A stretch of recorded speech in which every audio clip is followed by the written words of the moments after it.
안녕하세요. 논리적으로 생각하는 국어 양병철입니다. 여러분들 만나서 반갑습니다. 오늘 이 시간에는 2021학년도 수능 국어 영역에 출제된 현대시를 해설해 주겠습니다. 아마 이 동영상은 예비 수험생들이 많이 볼 거라고 생각합니다. 그래서 현대시 해설을 하기 전에 선생님이 문학의 원리를 먼저 설명을 해 주겠습니다. 이걸 잘 이해하면 문학 공부를 내가 어떻게 해야 되는지 알 수 있을 겁니다. 그 다음에 이제 현대시를 어떻게 읽어야 되는지 그 방법을 알려주고 나서 두 편의 시와 문제를 해설해 주겠습니다. 자, 우리 첫 번째 문학에 대해서 좀 이해를 하고 여러분들이 공부를 했으면 좋겠는데, 선생님이 수업을 듣는 학생들한테 문학이 구체적으로 쓰여 있습니까? 추상적으로 쓰여 있습니까? 라면 대부분이 다 추상적이라고 대답합니다. 쉽게 말하면 잘못 알고 있는 겁니다. 문학은 여러분들 구체적으로 쓰여 있습니다. 여기서 여러분들 구체적이란 말은 무슨 말이냐면 감각적이란 말입니다. 우리 여러분 그 시각이나 청각이나 촉각, 후각, 미각이 감각인 건 알죠? 문학은 여러분 이 감각을 이용해서 구체적으로 장면을 보여줍니다. 그리고 그 구체적 장면에서 뭐를 느끼게 하냐면 추상적 의미를 느끼게 하는 겁니다. 근데 대부분 학생들 중에는 이 구체적 장면은 이해 안 하고 추상적 의미를 암기해서 공부하는 학생들이 있다는 거죠. 이건 먼저 바꿔야 됩니다. 여러분들 이걸 암기하는 것보다 이걸 이해하는, 구체적 장면을 이해하는 연습을 하는 게 좋아요. 그래서 만약에 수험생이 구체적 장면을 이해 안 하고 선생님들이 수업할 때 그냥 구체적인 단어들의 상징적 의미나 표현상의 특징을 정리해주면 그걸 암기해서 시험을 보러 간다. 여러분들 절대 응용하지 못할 겁니다. 또는 낯선 글이 나오면 여러분들은 해결하지 못합니다. 그러니까 여러분들이 좀 글을 적극적으로 혼자 읽어서 이런 구체적 장면을 떠올리는 능력이 중요하다는 겁니다. 그럼 과연 이 구체적인 장면과 추상적 의미는 뭐가 차이가 있냐? 선생님이 사례를 하나 들어주겠습니다. 만약에 지금 여러분 눈이 내리는데 매화꽃이 피어 있다. 그러면 눈과 매화꽃은 여러분 우리가 시각적으로 느낄 수 있는 구체적인 대상들입니다. 그럼 우리 눈 속에 피어있는 매화꽃을 보고 무엇을 느끼냐? 생명력이 강하다고 느낍니다. 그러면 매화나 눈은 구체적인 단어고 생명력이란 단어는 추상적인 의미입니다. 그러니까 우리가 만약에 이런 장면과 이런 추상적인 의미를 연결하는 걸 경험한 학생들은 다른 시에서도 이런 장면이 나오면 여러분들 머릿속에 생명력이란 단어를 떠올릴 수 있는 겁니다. 그리고 결국 이게 잘 연결이 되려면 뭐가 좋아야 돼요? 이게 많아야 됩니다. 경험이 많아야 됩니다. 선생님이 수업 시간에 우스갯소리로 많이 얘기합니다. 여학생이나 남학생 중에 누군가를 사랑했던 감정을 사랑했던 경험이 있는 학생들은 현대시나 고전시에서 그리움, 사랑, 이별의 슬픔, 외로움 이런 시들은 아주 충분히 이해할 수 있습니다. 왜? 경험이 있으니까. 그래서 여러분 학생들보다 부모님들이 경험이 많기 때문에 문학적인 이해력은 더 좋습니다. 그래서 구체적 장면을 설명하고 여기서 무엇이 떠오릅니까? 라고 하면 대답을 아주 부모님들이 잘하세요. 그러니까 학생들은 이걸 간접 경험하면 됩니다. 그러니까 EBS 연계교재에 있는 문학 작품을 여러분들이 구체적으로 이해해서 추상적인 의미와 연결하는 연습을 한다면 수능 시험에 여러분 어떤 낯선 작품이 나와도 여러분들은 충분히 해결할 수 있습니다.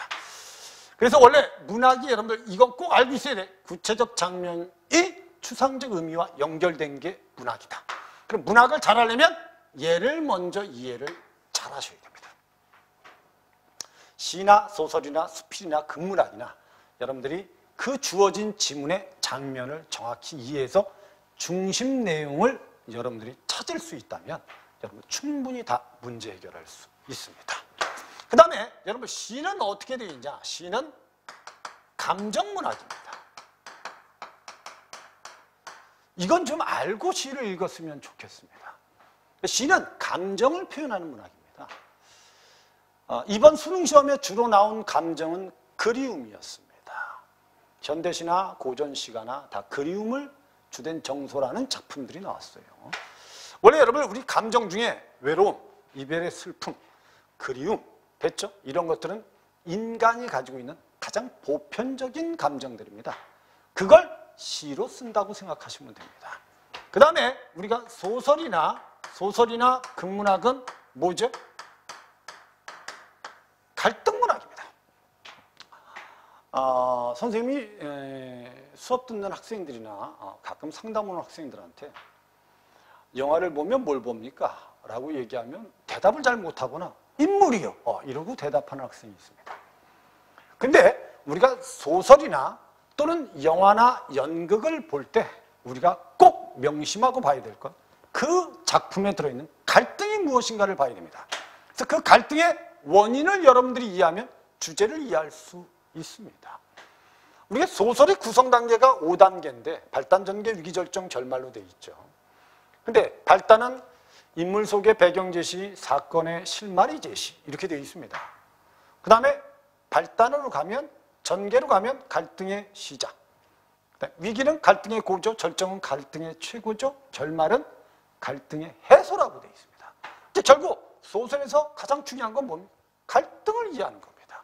그 갈등이 왜 일어났는지를 이해하면 여러분들이 중심 내용을 이해할 수 있다는 겁니다. 그 다음에 시나리오, 영화나 희곡, 연극도 갈등 문학이라는 걸 좀 알고 여러분들이 접근했으면 좋겠어요. 그 다음에 우리가 수필은 무슨 문학이라고 하냐면 태도 문학이라고 합니다. 그러니까 여러분 동일한 대상에 대해서 서로 다른 태도를 가지고 있겠죠. 그러니까 수필이 개성적일 수 있는 겁니다. 하지만 이 문학 작품들은 다 무슨 적으로 쓰여 있다는 것, 구체적이라는 걸 명심하고 여러분들이 이제 수험생이 돼서 이제 EBS 연계교재나 또는 이제 어떤 교재를 통해서 문학 작품을 경험한다면 여러분들이 혼자서 적극적으로 읽고 장면을 이해하는 연습을 하셔야 됩니다. 그리고 여러분들이 수업을 들으면 훨씬 더 효과적일 겁니다. 근데 여러분들이 장면을 이해 안 하고 선생님들 설명을 듣고 그냥 필기만 해서 암기를 한다면 여러분들은 절대 이해력을 향상시킬 수는 없습니다. 지금부터 문학 공부할 때 가장 중요한 건 내가 적극적으로 장면을 이해하는 공부를 해야 된다라는 걸 꼭 명심했으면 좋겠습니다. 그 다음에 문학 중에서 그럼 시는 어떻게 읽는 게 좋습니까? 아까 선생님이 얘기했습니다. 시는 감정문학이라고 했어요. 시는 여러분 읽을 때 제목을 먼저 읽는 게 중요하고요. 모든 문학 작품은 여러분 제목이 중요합니다. 제목에 여러 가지가 이제 압축되어 있기 때문이죠. 그 다음에 시를 읽을 때는 구체적인 대상을 정확하게 찾을 줄 알아야 됩니다. 이 구체적 대상을 찾아야지 뭐가 이해가 되는 겁니다. 장면이 이해가 된다는 거죠. 근데 여러분 이런 구체적인 대상을 찾아서 스스로 독해를 안 하고 여러분들이 그냥 수동적으로 듣고 필기만 한다면 여러분들은 낯선 시를 읽기는 어렵다는 겁니다. 그래서 여러분 시를 읽을 때는 제목과 함께 대상을 찾아서 구체적 상황을, 장면을 이해하면 요걸 이해해서 그냥 문제를 풀면 되는 겁니다. 여러분들이 시를 읽을 때 거기에 무슨 표현상의 특징이 쓰였는지, 상징적 의미가 뭔지, 주제는 뭔지 이런 걸 이해하면서 읽는 건 아닙니다. 그냥 시를 읽을 때는 주어진 문장에 그냥 겉으로 드러난 의미를 중심으로 장면만 이해한다고 생각하셔야 돼요. 그리고 문제를 풀면서 내가 알고 있는 개념을 가지고 여기에 과연 어떤 표현상의 특징이 있는지 또는 내가 그동안 경험한 걸 가지고 이 장면에서 나올 수 있는 추상적 의미가 무엇인지를 생각하면서 문제를 푸는 겁니다. 그런데 학생들은 이런 생각하는 것 자체를 싫어하는 경향도 좀 있죠. 그러니까 여러분들이 이해력을 높이려면 자꾸 생각하는 연습을 좀 하시고 혼자서 내가 지문을 읽고 그 장면을 이해하는 연습을 하셔야 돼요. 그래야지 여러분들이 시를 적게 공부하고도 아주 큰 효과를 낼 수 있습니다. 자, 그럼 지금부터 선생님이 두 편의 시를 한번 읽고 장면을 어떻게 이해하는지를 연습을 시켜주겠습니다. 자, 한번 가시부터 보겠습니다. 가시에 보면 여러분 제목은 그리움이라고 되어 있습니다. 그러면 이 시를 읽고 나면 이 시의 감정이 그리움이라는 건 알 수 있죠. 그리고 이 시를 쭉 그냥 읽으세요. 여기에 여러분들 시의 표현상의 특징이 뭔지 또는 상징적 의미가 무엇일지를 염두에 두지 말고 그냥 장면만 이해하세요. 자, 한번 읽어보겠습니다. 눈이 오는가 북쪽에 한방눈 쏟아져 내리는가. 선생님이 한번 물어보겠습니다. 이 눈이란 단어하고 이 한방눈이란 단어는 구체적인 겁니까? 추상적인 겁니까? 구체적인 단어입니다. 우리가 시각적으로 느낄 수 있는 단어입니다. 그럼 시적 화자는 지금 추측하고 있는 겁니다. 머릿속에. 야, 지금 북쪽에 눈이 오는가? 이렇게 추측하는 겁니다. 이해됐습니까? 그렇게만 이해하세요. 그 다음에 험한 벼랑을 굽이굽이 돌아간 백무선의 철길 위에. 철길 위. 됐죠? 이 백무선이라는 건 여러분들 이 단어 뜻을 모른다고 해서 여러분 이 장면 전체가 이해가 안 되는 건 아닙니다. 우리 여러분 서울에서 부산까지 가면 경부선 뭐 이런 말 하잖아요. 그죠? 그러니까 백무선이라는 건 여러분 백암과 무산을 연결한 열차입니다. 철로라고 생각하시면 됩니다. 알았죠? 백무선 철길 위에 그 다음에 느릿느릿 밤새워 달리는 화물차의 검은 지붕 위에 그 다음에 연달린 산과 산 사이 이거 다 구체적입니다. 지금 여러분들 철길 위도 구체적이고 검은 지붕 위도 구체적이라고 보셔야 돼요. 다. 이거 구체적 장면입니다. 그럼 시적 화자가 야 과연 북쪽에 눈이 올까? 그래 철길 위에도 눈이 오겠지? 아니야. 열차의 검은 지붕 위에도 눈이 오겠지? 이렇게 지금 추측하고 있는 겁니다. 그 다음에 연달린 산과 산 사이에 너를 남기고 온 작은 마을에도 복된 눈이 내리는가. 여기까지는 여러분 그냥 중심 내용이 뭡니까? 북쪽에 눈이 내리는가. 이게 중심 내용입니다. 여기서 여러분들 이 북쪽에 해당하는 구체적인 소재들이 다 얘네들입니다. 얘네들이 다 북쪽에 있는 것들이죠. 이해된 거죠? 그럼 결국 1년에서는 북쪽에 눈이 오는가? 그 북쪽을 구체화시킨 게 바로 철길, 그 다음에 화물차의 검은 지붕, 그 다음에 그 다음에 작은 마을이 북쪽에 있는 것들입니다. 그리고 시적 화자는 이걸 떠올리면서 그래, 이 북쪽에 눈이 올까? 라고 상상하고 있는 겁니다. 근데 왜 시적 화자는 이런 북쪽을 떠올리고 있냐? 그럼 다음 면에 가면 나오는 겁니다. 그러니까 여러분들이 이걸 읽고 이런 구체적인 대상들을 찾으면 이 장면이 떠오른다는 거예요. 이걸 여러분들이 혼자서 읽는 연습을 좀 하셔야 돼요. 선생님들이 설명해서 눈 옆에다 써 그리움의 계기, 그 다음에 철길, 검은 지붕, 너는 그리움의 대상, 작은 마을, 고향 이런 걸 쓰는 게 중요한 게 아니고 그냥 이 장면만 이해하라는 겁니다. 지금 북쪽에 눈이 오나? 철길 위에도 검은 지붕에도 그리고 작은 마을에도 복된 눈이 오는가? 라고 화자가 추측하고 상상하는 겁니다. 왜 이런 상상을 하겠냐? 뒤에 보면 나오는 겁니다. 뒤에 잉크병이 얼어드는 이런 밤에 화자는 지금 밤입니다. 밤에 어쩌자고 잠이 깨어서 됐죠? 그리운 곳 차마 그리운 곳 이런 단어들이 나오잖아요. 그러면 북쪽은 분명히 그리운 곳이라는 걸 알 수 있죠. 그러면 1년부터 3년까지는 결국 그리운 곳에 눈이 내리는 장면을 시적 화자가 떠올리고 있다고 생각하시면 됩니다. 그 다음에 뒤에 눈이 오는가 북쪽에 한방눈 쏟아져 이건 1년을 반복한 거죠. 그럼 이게 이제 수미상관이다.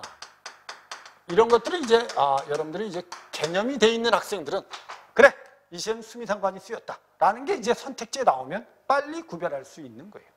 근데 수미상관이 뭔지도 모른다 이러면 여러분 이 시에 수미상관이 쓰였는지 안 쓰였는지 알 수가 없는 거 아닙니까? 이 수미상관도 선생님이 가끔 이제 수업을 하다 보면 이게 무슨 개념, 무슨 뜻입니까? 라고 하면 처음과 끝이 같거나 비슷한 거예요. 이렇게 대답하는 학생이 있는데 원래 이 단어 그대로 이해하셔야 돼요. 처음과 끝이 상관관계가 있다는 뜻입니다. 그러니까 만약에 내가 1년에서 묻고 마지막 년에서 답을 했으면 1년과 마지막 년이 연관성이 있죠. 그럼 이게 수미상관인 겁니다. 같거나 비슷하지 않아도. 근데 우리가 그냥 개념을 그렇게 알고 있으니까 혹 다른 시에서 다른 형태로 등장하면 틀릴 수도 있다는 거죠. 이왕이면 그래서 개념은 정확하게 그 의미를 정확하게 이해해서 머릿속에 가지고 있는 게 좋아요. 그러니까 학생들 중에는 아직도 개념어 중에서 감정이입과 객관적 상관물을 구별 못해서 선생님한테 와서 질문을 계속 합니다. 여러분, 객관적 상관물이라는 건 뭐냐면 그냥 인간의 감정을 불러일으키는 사물은 다 객관적 상관물이라고 생각하시면 돼요. 그 중에 감정이입은 인물이나 화자의 감정과 사물의 감정이 일치하는 거라고 생각하시면 됩니다. 그러니까 선생님이 이렇게 얘기하는 이유는 이왕이면 문학의 개념은 정확하게 이해해서 머릿속에 가지고 있으면 여러분들이 이걸 문제 풀면서 반복을 해서 익숙하게 되면 나중에 혹시나 수능시험에 어떤 선택지가 나오더라도 본문에서 여러분들이 찾아낼 수 있는 겁니다. 이게 중요한 건 아닙니다.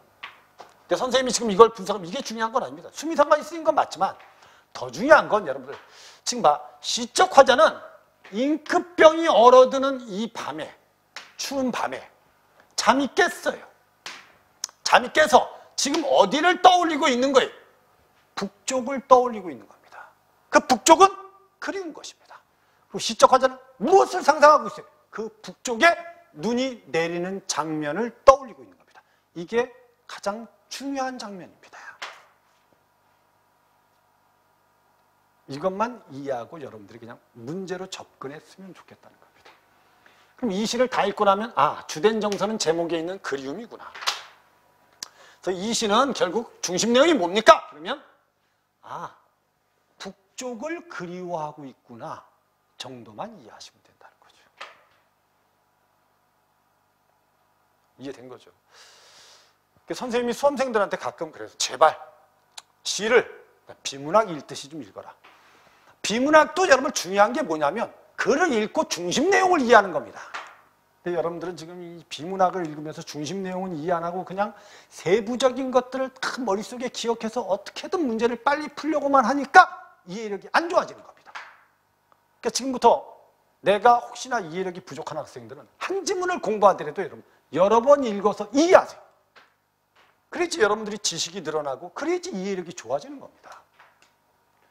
근데 무슨 요령만 익혀가지고 여러분들 문제를 자꾸 풀려고 하면 여러분들 이해력이 좋아지겠습니까? 여러분 그런 요령도 어느 정도 단계 이해력이 올랐을 때 활용이 가능한 겁니다. 그러니까 지금 읽을 때 요 그리움이라는 시는 이렇게만 읽으면 됩니다. 여러분들 이 장면이 이해가 되죠? 북쪽에 눈이 내리나? 철길 위에도 지붕 위에도 작은 마을에도 눈이 내릴까? 이런 추운 밤에 왜 내가 잠이 깨서 그리운 곳을 떠올리게 하지? 이게 답니다. 이런 장면을 이해하는 능력이 바로 시를 읽는 능력이다. 문학을 접근하는 능력이라고 보시면 됩니다. 이해됐죠? 그럼 가의 중심 내용은 북쪽에 대한 그리움이다. 끝. 됐죠? 그 다음에 이제 나시를 보면 나시는 제목이 뭐라고 돼 있죠? 마음의 고향 그 언덕이라고 되어 있습니다. 그러면 여러분 이걸 마음의 고향 그 언덕 이렇게 되어 있으면 요걸 중심으로 읽으시면 돼요. 이걸 여러분 뭐에 해당하죠? 공간적 배경에 해당하죠. 그죠? 그럼 이걸 읽어보면 왜 그것이 자꾸 안 잊히는지 몰라. 그것이 어디겠어요? 이렇게 연결이 되는 겁니다. 그래서 시를 읽을 때는 여러분 제목을 꼭 읽고 접근해야 됩니다. 그래서 왜 그것이 자꾸 안 잊히는지 모르겠어. 가름쟁이 살에 긴 우리 밭, 그 건너의 논실 이센 밭. 선생님이 하나 물어보겠습니다. 이 단어 아는 사람 많이 없습니다. 여기서 여러분 이 단어 아는 사람들 많이 없어요. 이건 여러분 분명히 지명일 겁니다. 고유명사일 가능성이 높습니다. 그래도 이게 이해가 안 되더라도 우리는 이걸 읽고 나면 얘가 중심 대상이라는 걸 알아야 됩니다. 밭이. 그러면 그곳에는 뭐가 있다? 밭이 있다.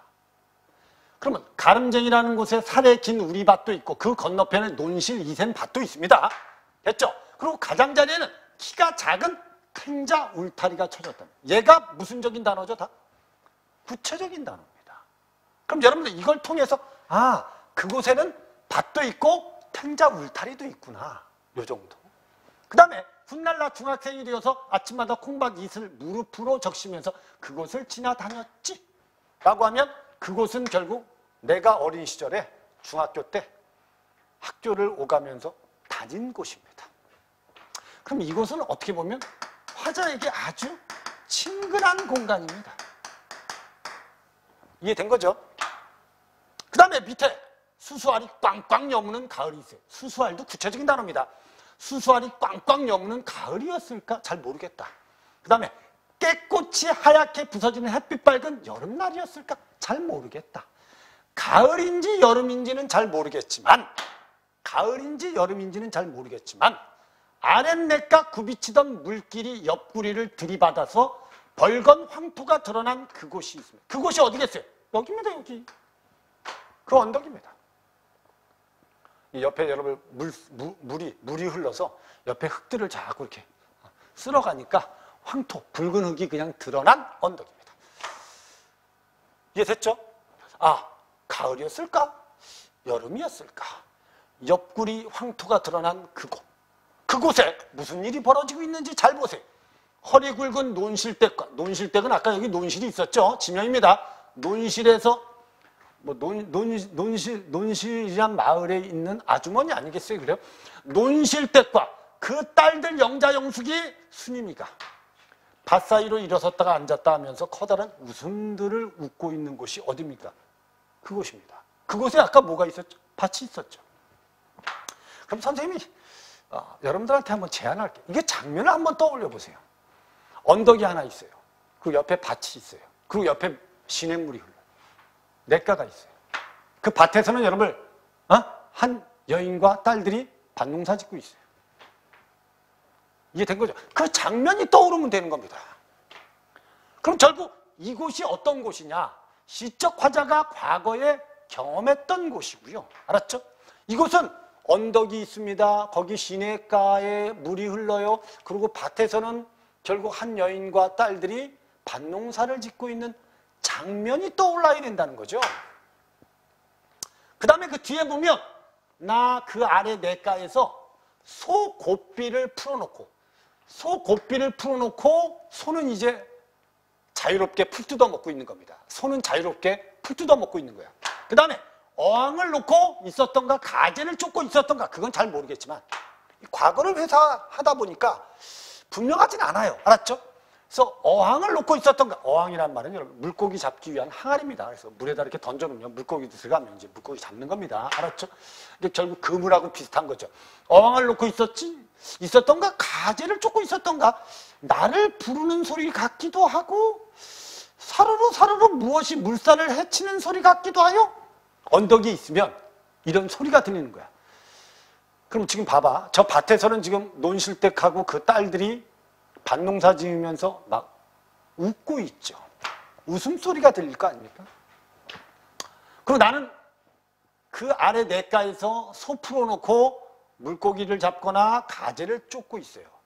그러다 보면 어디선가 나를 부르는 소리 같기도 하고 사르르 무엇이 물살을 헤치는 소리 같기도 하고 이거는 의성어입니다. 의성어. 의성어, 의태어를 우리가 뭐라고 하죠? 음성상징어라고 합니다. 선생님이 이 시를 다 읽고 나서 가나시의 공통점이 뭡니까? 그러면 음성상징어가 쓰였습니다. 가시에도 보면 구비구비, 느릿느릿이라는 의태어가 들어있죠. 그 다음에 공통적인 정서, 그리움이 들어있는 게 공통점입니다. 그러니까 한 편의 글을 읽고 다른 편하고 다른 글과 비교할 수 있는 능력이 있다는 것, 이해력이 좋다는 겁니다. 그래서 여러분들 이해력을 묻기 위해서 비교하는 문제가 출제가 되는 겁니다. 그래서 밑에 사르르 무엇이 물살을 헤치는 소리 같기도 하고 나를 부르는 소리 같기도 하고 물살을 헤치는 소리 같기도 하고 그래서 고개를 들면 하늘이 보인다는 겁니다. 그럼 여기까지 장면을 떠올려 보세요. 언덕, 그 다음에 밭이 있어요. 밭에 여인과 딸들이 농사 지으면서 웃음소리가 들려요. 그리고 시냇가에서 지금 물 흐르는 소리가 들리고 지금 들판에선 소가 풀 뜯어 먹고 있는 겁니다. 그 위에 아주 맑은 하늘이 있는 겁니다. 아주 평화롭고 고요한 농촌입니다. 우리 여러분 그 정지용의 향수란 시를 보면 얼룩배기 황소가 해설피 금빛 게으른 울음을 우는 곳 그곳이 차마 꿈엔들 이칠려 먼 들판에 황소들이 풀 뜯어 먹으면서 울고 있는 그 장면. 그럼 거기가 어디겠어요? 평화로운 곳 아니겠어요? 됐죠? 이게 떠올릴 수 있는 겁니다. 갑자기 무섬증이 들어서 하늘을 보고, 맑은 푸른 하늘을 보고 갑자기 무섬증이 들어서 언덕 위로 달려갑니다. 이 무섬증이 왜 생겼는지는 알 수 없는 겁니다. 뭐 내가 풀뜯으러 소를 데리고 풀뜯으러 왔다가 딴짓하고 있다가 혹시나 엄마가 야! 너 지금 뭐하니? 라고 하면 하고 무섬증이 걸릴 수도 있고, 하늘이 너무 맑고 깨끗해서 경이로워서 무섬증이 걸릴 수 있는데, 중요한 단어는 아닙니다. 갑자기 무섬증이 들어서 언덕 위로 달려오르면 들꽃 쌓은 향기 속에 두런두런 논실댁의 목소리와 까르르 까르르 밭 가장자리에 울려 퍼지던 영자영숙이 스님의 청량한 웃음소리가 들리는 곳이 어디입니까? 그곳입니다. 그럼 결국 이 시는 처음부터 끝까지가 다 어디를 구체화시킨 거예요? 그곳을 구체화시킨 겁니다. 감각적으로. 시각도 쓰였죠. 청각도 있죠. 후각도 있죠. 이해되셨죠? 문학은 이렇게 쓰여 있다는 겁니다. 여러분들이 이걸 혼자 읽고 그곳의 장면을 떠올릴 줄 알면 됩니다. 양병철이가 어렸을 때 초등학교 때 살던 곳이 저 시골이었는데, 그곳에는 논에는 농사 짓는 아저씨들이 있고, 알았죠? 저 언덕에는 풀 뜯어먹는 소가 있고, 그 다음에 저 산에서는 막 뛰어노는 아이들의 모습이 있어요. 알았죠? 그게 어렸을 때 내가 봤던 장면이야. 근데 왠지 모르게 지금 그곳이 아파트 단지로 다 바뀌었어. 사라졌어. 알았죠? 그래서 결국 그곳에 가면 과거의 그 장면이 떠오르는 거야. 그래서 그 과거의 장면이 그리운 거예요. 지금은 사라졌지만 뭐 이 정도를 떠올릴 수 있으면 될 겁니다. 그래서 나머지 지문을 보면 나 그곳에 오래 앉아서 푸른 하늘 아래 가을들 또랑또랑 있는 냄새며 잔돌이 홈이 달그락거리는 소리를 들었던 게 과거입니다. 그리고 밑에 왜 자꾸 그것이 안 잊히는지 몰라. 천년, 첫행이 반복돼 있죠. 손을 몰고 돌아오다가 혹은 객지로 나가서 들어오다가 무엇이 나를 부르는 것 같아서 나 오래 그곳에 서 있곤 했습니다. 그래서 그곳이란 곳에 서서 지금 뭘 떠올리고 있는 거예요? 과거의 그곳의 장면을 떠올리고 있다고 생각하시면 됩니다. 그리고 그것이 그리운 겁니다. 뭐 여기까지 확장할 필요는 없습니다. 선생님도 여러분 어렸을 때 고향을 이렇게 가보면 고향이 이제 도시화가 되면서 옛 풍경은 다 없어져 버렸어요. 그럼 이제 그곳에 딱 서서 옛날 풍경을 떠올리면서 그리워할 수 있죠. 이해됐죠? 뭐 그런 장면까지 확장할 필요는 없지만 선생님이 이거 읽을 때 여러분 생각해 보세요. 지금 처음부터 끝까지가 다 그곳을 구체화시킨 거예요. 그럼 그곳이 어떤 곳입니까? 그곳은 그 언덕. 옆에 뭐가 있죠? 밭이 있습니다. 그 다음에 탱자 울타리가 있죠. 그리고 밭에서는 논실댁과 그 딸들이 웃음소리를 내면서 밭농사를 짓습니다.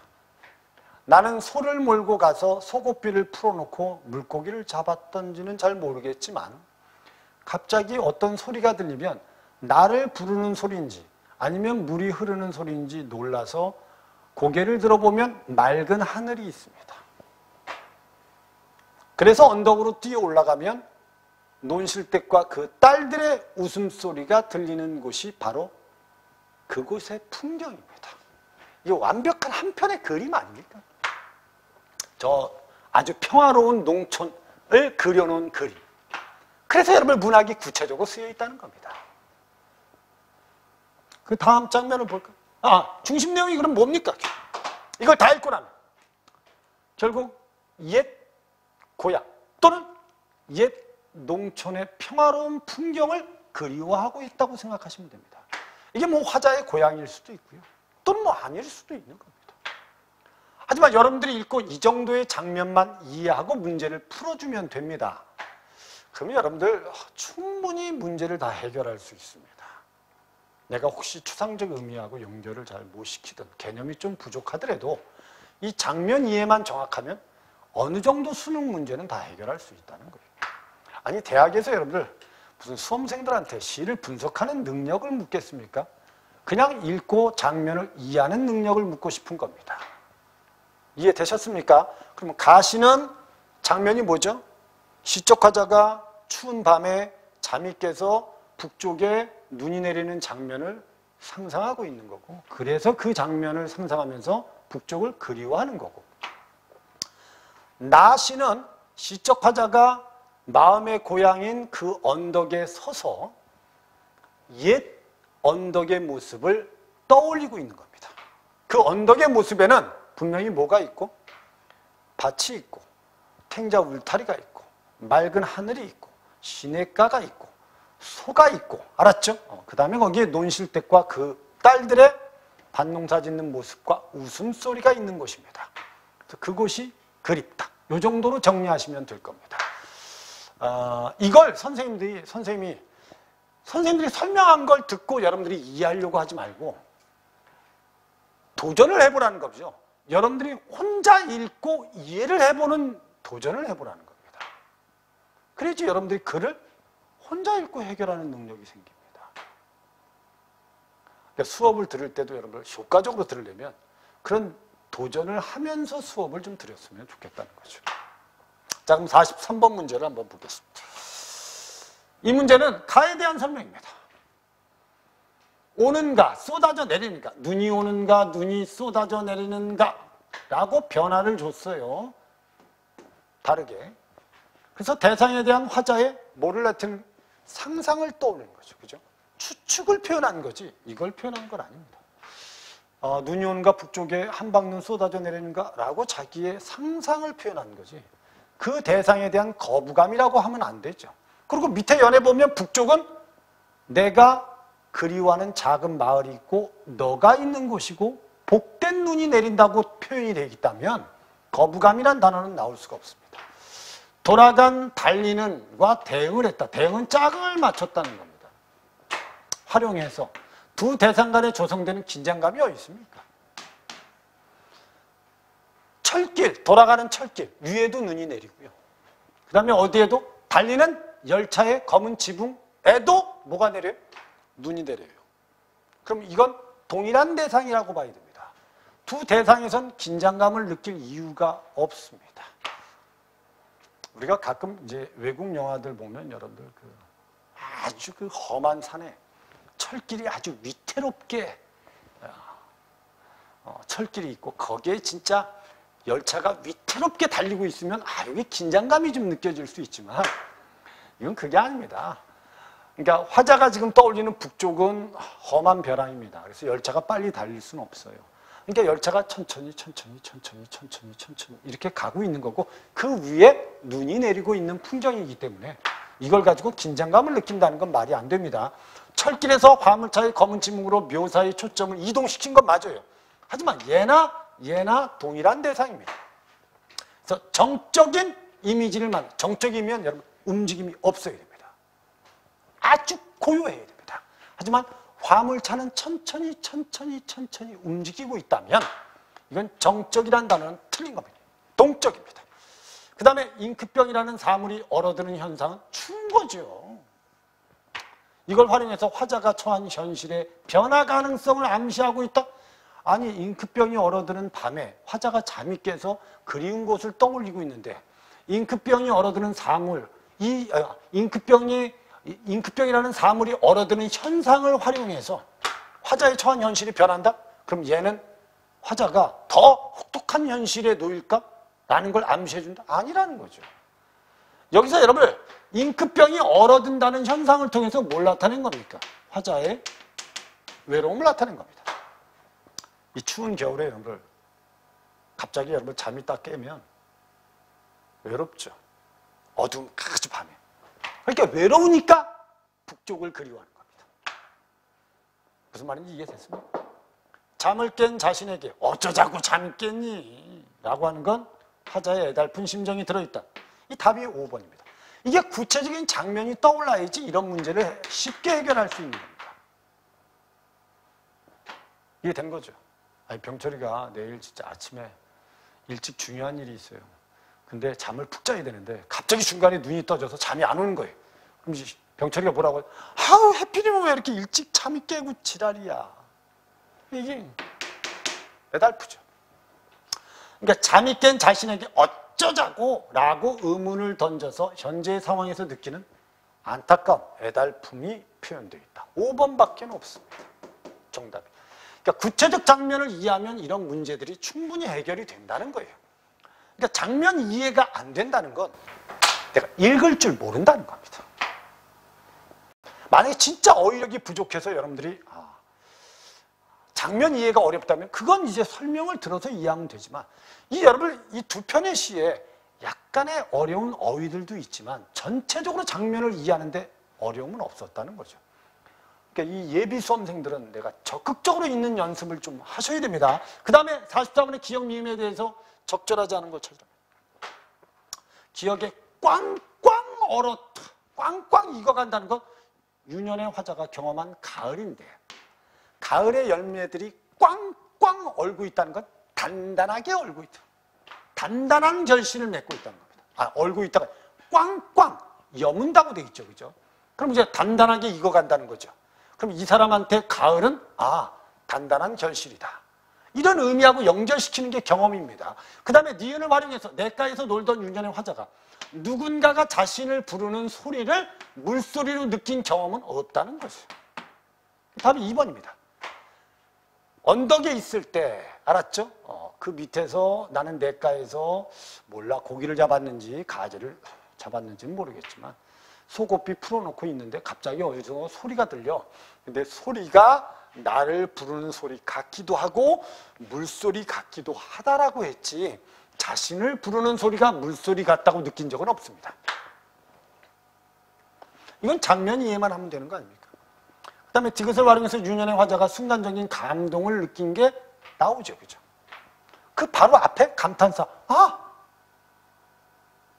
맑고 깨끗한 하늘. 이렇게 돼 있잖아요. 그죠? 그럼 당연히 여기엔 하늘을 본 순간적인 감동이 나타나 있는 게 색채에 부각돼, 푸른색으로 부각되어 있습니다. 리을을 활용해서 무섬증이 언덕을 달려오른 유년의 화자가 또렷하게 인식된 이웃들의 밝은 웃음이 부각되어 있습니다. 거기 여러분 그 웃음 앞에 리을이 뭐라고 되어 있습니까? 리을이 뭐라고 되어 있죠? 까르르 까르르라고 되어 있죠. 까르르 까르르. 이게 누구니? 논실댁과 그 딸들의 웃음소리 아닙니까? 그럼 결국 무섬증이 생겨서 언덕에 달려 올라가면 거기에 또렷하게 들려오는 이웃들의 밝은 웃음소리가 나타나죠. 그 다음에 밑에 있는 미음을 활용해서 유년의 화자가 곡식에 익어가는 들녘의 인상을 선명하게 나타내고 있습니다. 거기 미음은 뭐라고 되어 있죠? 또랑또랑 익는 냄새래. 가을 들판이. 원래 여러분 눈이 또랑또랑하다 하면 똑똑 아주 그냥 아주 뭐 맑고 깨끗하다 이런 뜻이거든요. 그죠?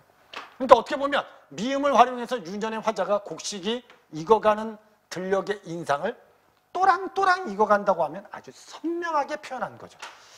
이거는 뭐 추상적 의미하고 연결하는 것도 좀 있지만 그 장면과 그냥 선택지를 연결해주면 되고 여기에서 여러분들이 이제 그 단어를 통해서 선명한 거냐 또는 이제 또렷한 거냐 또는 순간적인 감동이냐 이게 단단히 익어가는 결실이냐 이런 단어들하고 장면을 연결시키는 능력을 묻는 문제입니다. 이건 여러분들이 수능 연계교재에 있는 작품들만 여러분들이 충실하게 경험한다면 충분히 해결할 수 있습니다.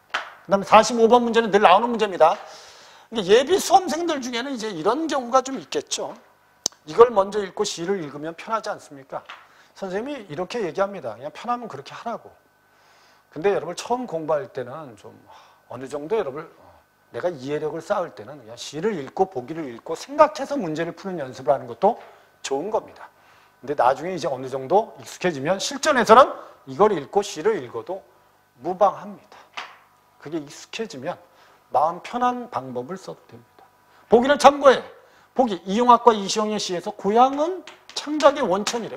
그러면 가나시의 북쪽과 그곳은 다 고향이구나. 이렇게 알 수 있죠.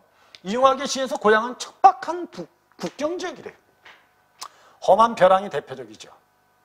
그래서 언젠가 돌아가야 하는 근원적인 공간으로 그려지는데 가에서 가족이 기다리는 가족? 너가 가족이네 그럼.